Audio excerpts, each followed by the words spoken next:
Hello friends, Ati ko friends, another na naman na morning. So this time, ang nasa dito, para-paraan para lang tayo magkaulam.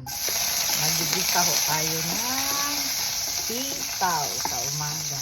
Sitaw lang po tayo, lagyan natin ng pritong isda. Uy nako, bintaha kayo karon kaya marilis bitaw kay kapalit ko 380 ray kilo. Usually yan 450 pataas talaga ang kilo niyan. Yeah.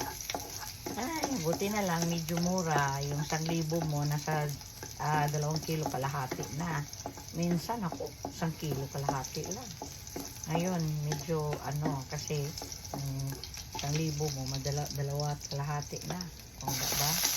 Kaya saka lang kasi kay wala baka ayaw siya bukog magsagol sa tagutan sagtag ka lang kagutad oy aminin nyo kinakailangan ho tayo magtipid ho di bali lang na kaunti lang yung ulam kaysa ho wala diba?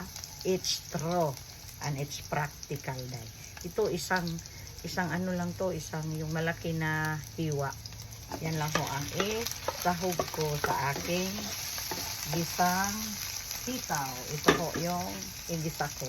Wow. Sitaw po tayo sa umaga.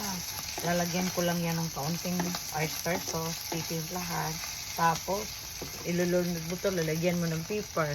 Ulam na sa atin yun. Lagyan natin ng konti lang na tuyo. Ako pag maglagay kasi ako ng oyster sauce, kaunti lang talaga ilagay kong tuyo kasi maalat, 'di ba? Ang oyster sauce kasi meron din siyang timpla na medyo maalat. Kaunti lang talaga ilagay nyo. Ako kaunti lang talaga ilagay ko.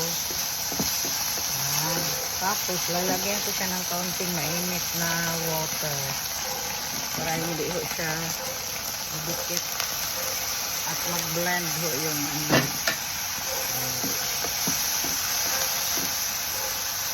Oho, ang totoong buhay na meron tayo sa bukid. Yan.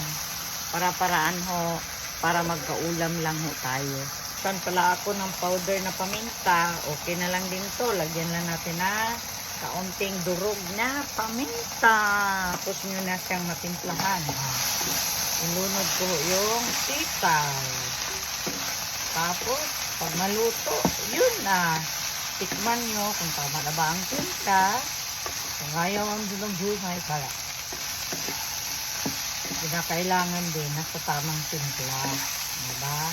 Lalo na ngayon, sa totoo lang, dami na talagang aligaga.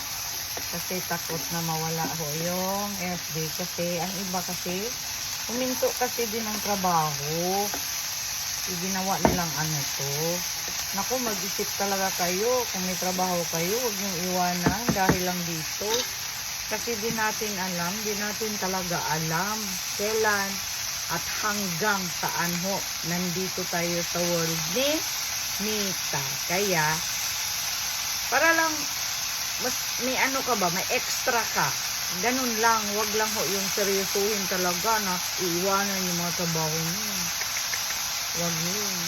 Thank you so much. And hayaan lang natin na maluto ang sitaw ko. Yan lang. Morning everyone.